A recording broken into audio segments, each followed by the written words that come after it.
This is the Widow Podcast, and I am Karen Sutton, the Widow Coach. I'll be supporting you through the loss of your life partner so you can find a more positive way through your grief. I want to give you hope after loss and to know that when you are ready, you can create a meaningful life for yourself with the help of me, Karen Sutton, and the Widow Podcast.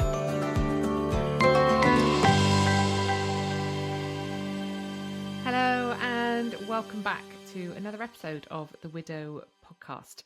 It's so lovely to have you here with me, listening to my thoughts around grief and widowhood. Today I wanted to share something with you. I'm always trying to make sense of grief, and it's hard because grief doesn't make sense.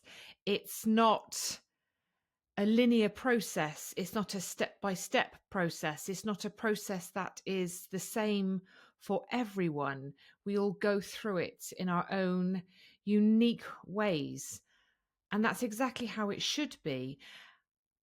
But sometimes I think it's really helpful for us to understand a little bit about grief, specifically around the loss of a life partner,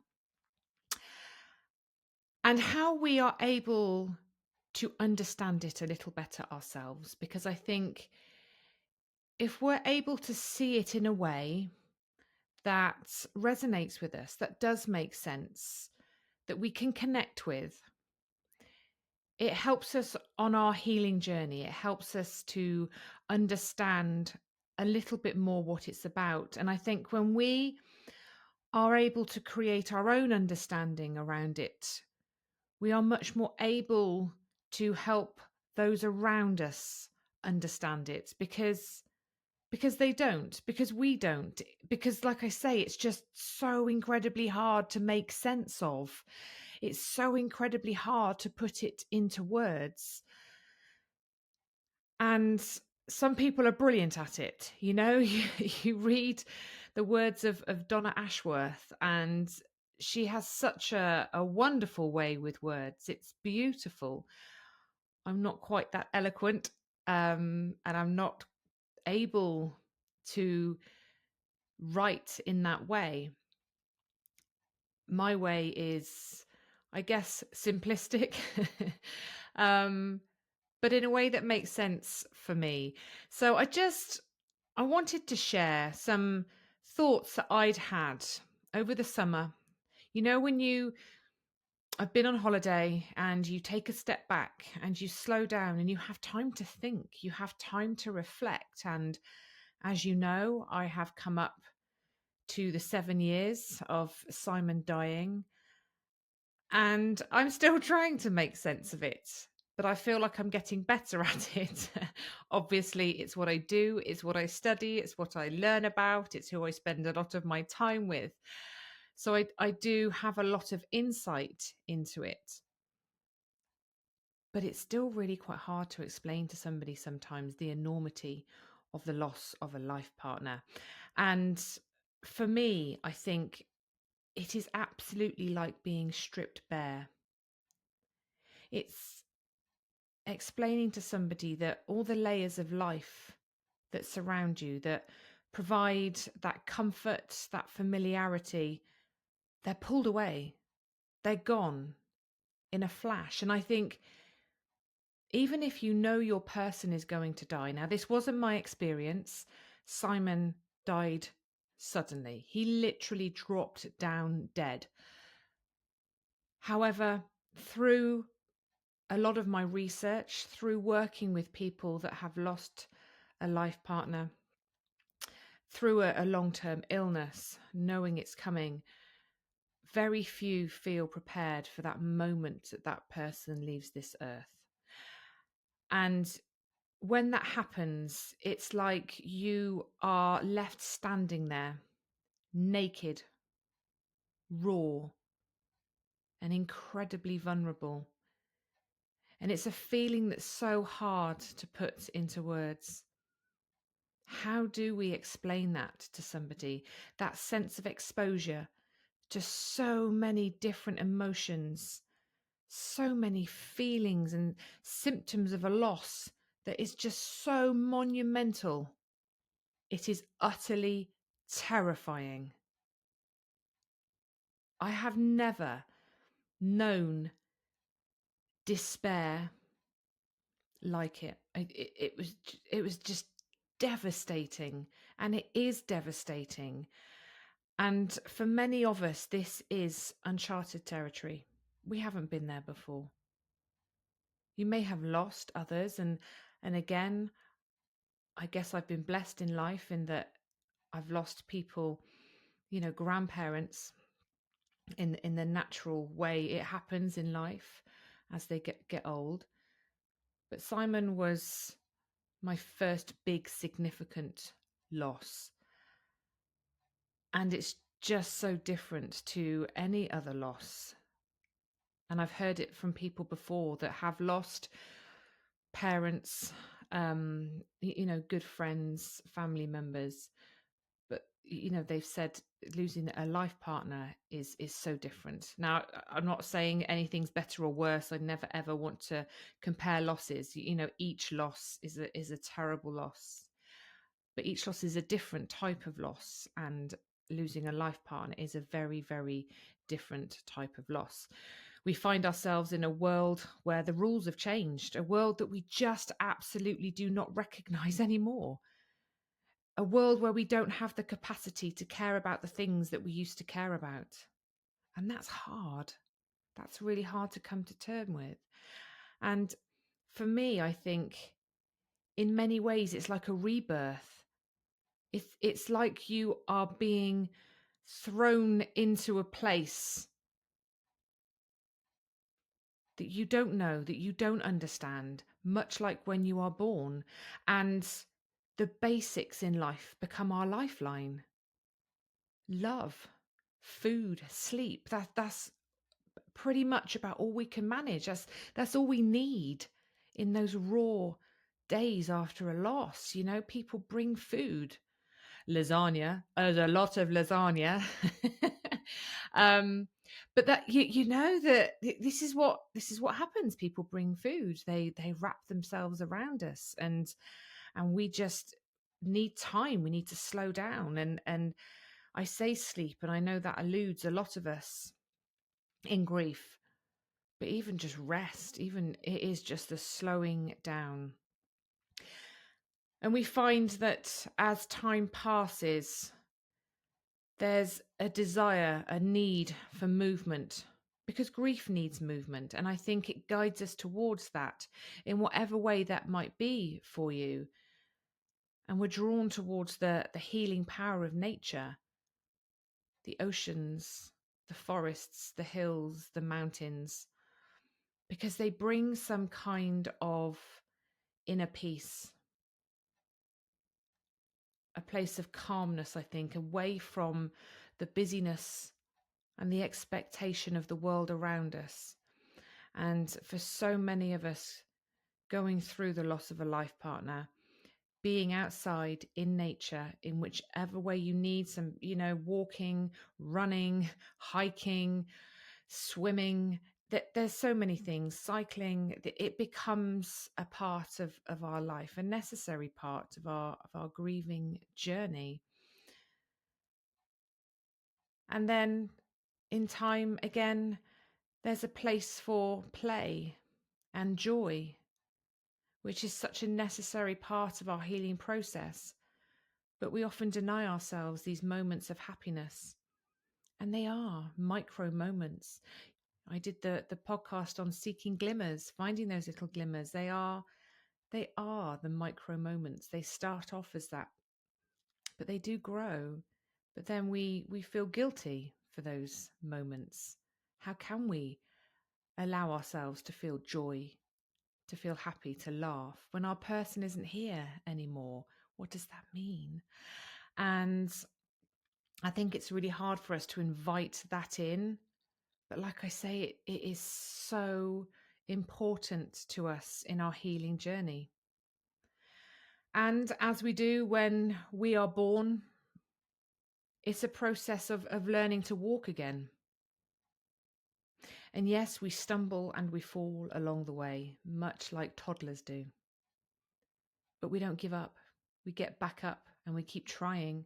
We keep taking those steps, and we stumble and we fall and we're a bit wobbly and it all feels scary. But we keep going. We keep trying to take those steps forward. We keep moving. We keep walking. We learn to reconnect with those around us. But those connections can feel quite different now. They shift. Sometimes they're new connections. Sometimes they're old connections that are reignited. Sometimes we lose some connections with people. But we're learning. We're relearning what feels good and what doesn't. We're discovering ourselves. And this is the thing, isn't it? In this world, in this new world that we find ourselves in, as we navigate this rebirth, this new life that we are thrown into, we are constantly learning about who we are at our core, about what feels good and what doesn't, what brings us joy, what makes us feel uplifted, supported, and loved, and what brings us down, makes us feel disconnected, drained, tired, unsupported. And, as we rebuild these relationships, it helps us to understand who we are, what we want, where we're heading, and who we truly are at our core. It all gives us information. And in time, we gain the ability to decide which layers we want to start building around us again. All those layers that were stripped away from us at the beginning, we have choices, and we do get to decide which layers do we want to put back around us to start building a life again. And let me tell you, it's a monumental task. And I'm not talking a few months here, I'm talking years, much like a baby, a toddler finding their way. It does take a long time. And it's hard because, just when we thought the worst part of our loss was saying goodbye to our person, and God, awful, there's part of us that realizes actually the hardest part is the rebuilding of life itself. And we don't maybe take that so much into consideration. It takes years, it takes patience, and it takes a community of people who understand and support us. Rebuilding isn't a passive process, it's an active one that requires a lot of work. But it's possible. And if you can surround yourself with people that get it, that understand, that are walking that path with you, God, it's going to help. And this is why I love my communities. This is why I love my 12-month program. This is why I love my membership. Remember, it's just such an incredible way of bringing people together and helping them wrap themselves in that love, in that support, in that place that absolutely offers them a sense of belonging, of understanding, a place where you can do the work side by side, because it's hard work. It is hard work. But when you do that hard work together, it makes it feel easier. It makes it feel more doable. And as those layers start to wrap themselves around us in our new lives, we might notice that they do so in far more intentional ways than they were before. We've become acutely aware of ourselves. We're no longer on the treadmill of life. This transformation has taken serious thought, a lot of self-awareness, and brutal honesty. And that's no easy task for anyone. Especially in today's fast-paced world where judgment and the weight of societal expectations weigh really heavily on our shoulders. And they do. And it's really hard for us to build something that feels right for us when we feel that we should be doing it differently, when others feel like we should be doing it differently, when people don't understand why we're doing what we're doing. But we can do it. We can absolutely find our way and create something that feels good for us again. But we have to start at the beginning and work our way through it and understand that it takes a long time, that we have to be patient with ourselves, but also understanding that as we do intentionally rebuild these layers, we can create something beautiful and meaningful to call life again. We know we are no longer merely surviving or existing. We're living, even thriving alongside our grief, not away from it, not leaving it behind, taking it with us. And those layers that we get to wrap around ourselves can be really beautiful if we are intentional with the ones that we choose to wrap around ourselves. And that comes back to, that awareness piece again. Being really honest, being brave enough to make changes. And it's hard. It is really hard. But if we can listen to what feels right, allow our feelings to guide us in some way, the answers will all come through.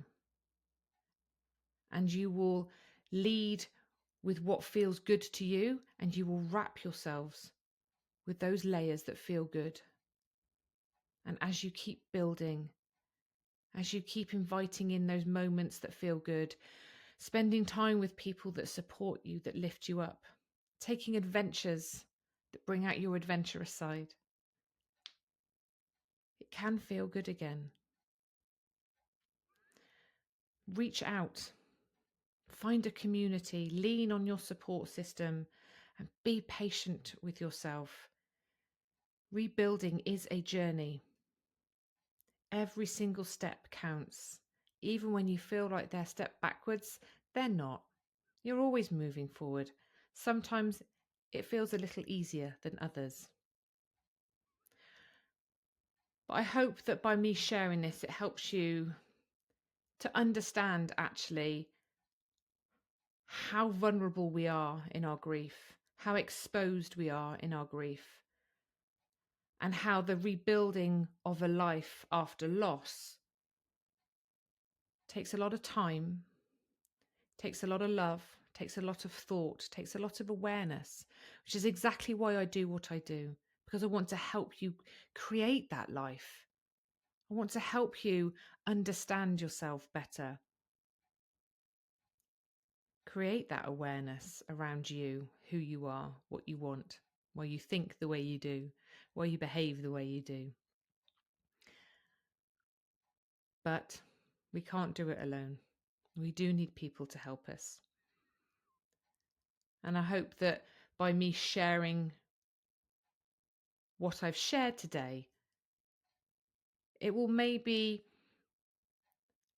invite you to bring in more compassion for yourself on your journey, more understanding maybe of what you're going through, and I guess a kind of a visual representation of that rebirth, of starting at the beginning with love and food and sleep, and slowly building the layers piece by piece as and when it feels right to you. But just remember, every single day you are doing amazing. Don't ever forget that. Even just by listening to this podcast, if this is all you've done today, that is amazing. It is an amazing step. Be proud of that. Give yourself a pat on the back. I am sending you so much love. And as always, please, please, please do share this podcast. Like it, leave me a review, subscribe if you're watching on YouTube. It helps me to reach more people that need that light in a very, very dark place. Be gentle with yourselves, sending you love, and I'll see you again soon. Take care. Bye-bye. Thank you so much for listening to the Widow podcast with me, Karen Sutton. If you would like to be part of a supportive community of people who understand your grief, come and join my free Facebook group, Widowed and Rising. And make sure you tune in to the next episode of the Widow podcast.